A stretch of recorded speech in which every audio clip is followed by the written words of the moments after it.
नमस्कार, मैं हूं आपके साथ तनु शर्मा। आप देख रहे हैं नर्मदा की पुकार। आइए नजर डालते हैं आज की बड़ी खबरों की ओर। लांजी विगत 3 दिनों से लांजी के सुभाष चौक में प्रेरक शिक्षक संघ द्वारा अपनी मांगों को बुलंद करने के लिए आमरण अनशन प्रारंभ कर दिया गया है, जिसके तहत प्रेरक संघ सदस्यों ने एक जानकारी में बताया कि लगभग 6 वर्ष पूर्व हमारी सेवाओं को शासन द्वारा बिना सूचना के हमें सेवा से पृथक कर दिया गया है, जिसके चलते वर्तमान में हम प्रेरक शिक्षक संघ के लोग अपने जीवन यापन करने हेतु दर-दर भटक रहे हैं। इसी संदर्भ में आगे बताया गया कि शासन द्वारा हमारे हितों के साथ कुठाराघात किया गया है। वर्तमान में हमारे साथ स्थितियां निर्मित हो गई हैं कि हम अपने परिवार को पालने के लिए मजबूर हो गए हैं।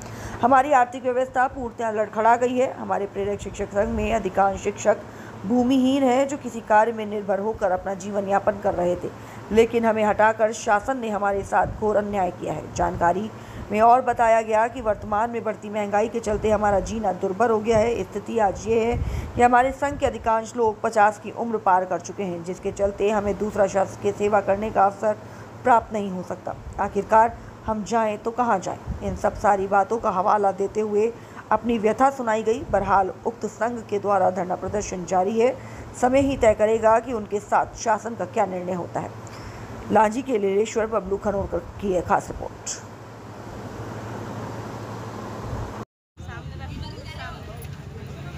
क्या नाम लिखते हैं आप? मेरा नाम भुवनेश्वरी गौतम है जी। मैं पड़ासवाड़ा पे। यहाँ कैसे बैठे आप लोग? साक्षरता सविधा प्रेरक शिक्षा संघ के तहत हम लोग अपने मांग को पूरी करने के लिए। किस विषय में आप मांग कर रहे हैं? सेवा बहाली। नहीं, ठीक है। ये क्या है? साक्षरता सविधा प्रेरक शिक्षक संघ मोर्चा, इसके माध्यम से आप लोग लड़ाई लड़ना चाहते हैं। कैसी लड़ाई लड़ोगे आप? जब तक हमारी मांग पूरी न हो जाए तब अनिश्चितकालीन धरना। तो आपको बंद क्यों किया गया?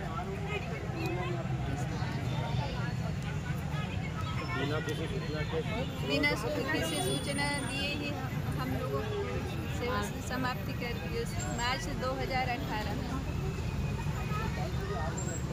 तभी आप क्या करना चाहते हैं? मतलब कैसी लड़ाई लड़ना चाहते हैं?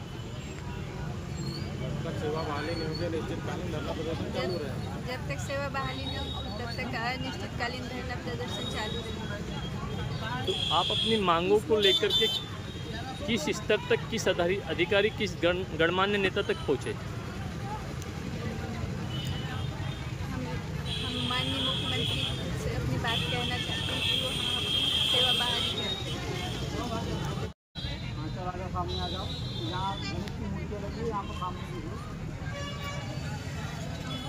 सर, नाम क्या लिखते हैं आप? मैं संपत करे जी, निष्कासित संविदा प्रेरक शिक्षक संघ जी, ब्लॉक अध्यक्ष लांजी जी। क्यों बैठे आप लोग यहाँ? सर, हमारी जो नियुक्ति हुई थी राज्य शिक्षक केंद्र की विज्ञप्ति के तहत वर्ष 2012 में हमारी जो नियुक्ति हुई थी, वह नियुक्ति संविदा प्रेरक शिक्षक के पद के ऊपर के नाम से नियुक्ति हुई थी और उसके तहत प्रत्येक ग्राम पंचायत में एक महिला, एक पुरुष, 2 प्रेरक शिक्षकों की नियुक्ति हुई थी। और हमें जो दायित्व दिया गया था कि 15 वर्ष से 70 वर्ष तक जो महिला, पुरुष जो निरक्षर हैं, उनको साक्षर करने के लिए हमने लगातार शासन की इस योजना को लगातार क्रियान्वयन किए और जो निरक्षर हमारे जितने भी साथी थे, मतलब महिला पुरुष थे, उनको साक्षर करने का काम किया और साक्षरता दर को बढ़ाने का काम किया। और इसके एवज में हमारे पूर्व मुख्यमंत्री सम्मानीय शिवराज जी चौहान को भारत सरकार की ओर से 1 नहीं, 2 नहीं, 3 बार साक्षरता कार्यक्रम के ऊपर अवार्ड दिया गया और मध्य प्रदेश में साक्षरता दर को हमने बढ़ाने का काम किया। उसके अलावा सरकार की जितने भी जन कल्याणकारी योजनाएं थी, जैसे कि हमारे प्रधानमंत्री नरेंद्र मोदी जी ने जनधन बीमा योजना का शुभारंभ किया, तो जो जिनका खाता नहीं खुला था उनका हमने घर घर जाके सर्वे किया और खाता खुलवाने का भी काम किया। उसके अलावा जो स्वच्छ भारत योजना के तहत हमारे प्रधानमंत्री जी की जो मिशन था कि घर घर शौचालय का निर्माण हो, उसके लिए भी हमने घर घर जाकर के जिस घर में शौचालय का निर्माण नहीं था उन घरों को चिन्हांकित करके ग्राम पंचायत को सूची प्रेषित कर शौचालय निर्माण करने के लिए भी हमने काम किया। उसके अलावा स्कूल चले अभियान के तहत हमने काम किया।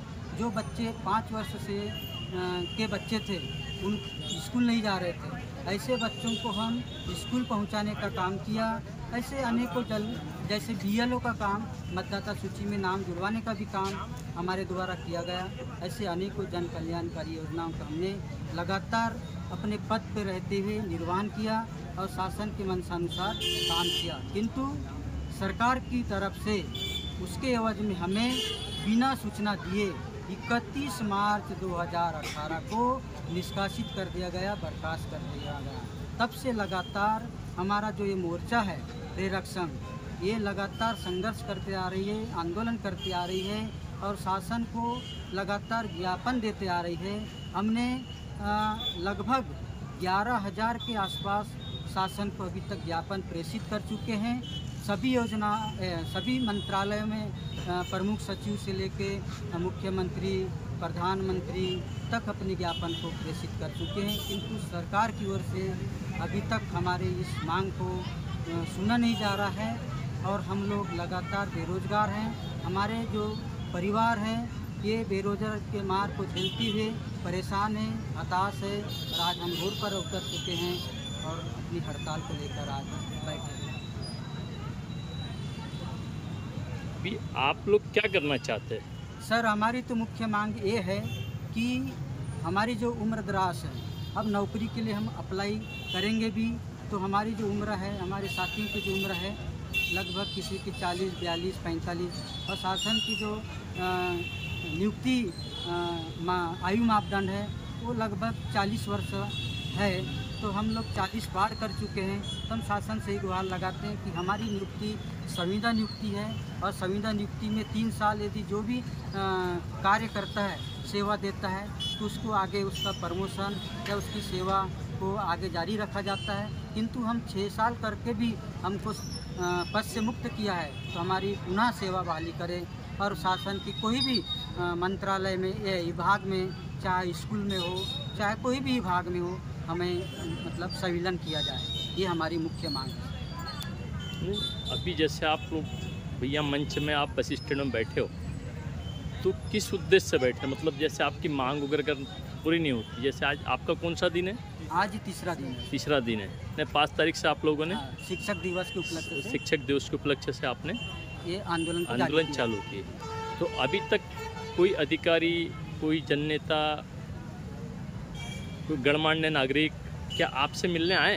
सर, अभी तक तो कोई नहीं आए हैं और हमारा जो आंदोलन यहाँ करने का मुख्य उद्देश्य ये है कि जब हमारी नियुक्ति हुई थी ब्लॉक लांजी में, तो हमारे वर्तमान जो विधायक हैं सम्मानित श्री राजकुमार कर्राय जी, उस समय वो जनपद अध्यक्ष थे और उन्हीं के हस्ते हमारी नियुक्ति हुई थी।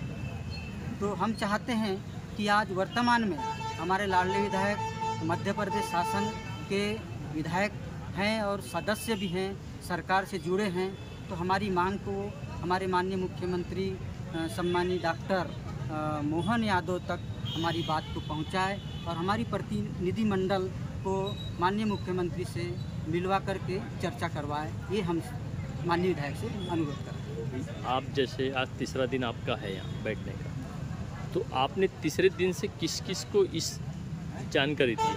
सर, हमने ये आंदोलन करने की जो रूपरेखा तैयार की है, तो इसकी जो हम ज्ञापन तैयार किए, तो सबसे पहले हम माननीय कलेक्टर महोदय बालाघाट, माननीय पुलिस अधीक्षक महोदय बालाघाट और माननीय हमारे अनुभागीय अधिकारी राजस्व लांजी, माननीय हमारे थाना प्रभारी लांजी, इनको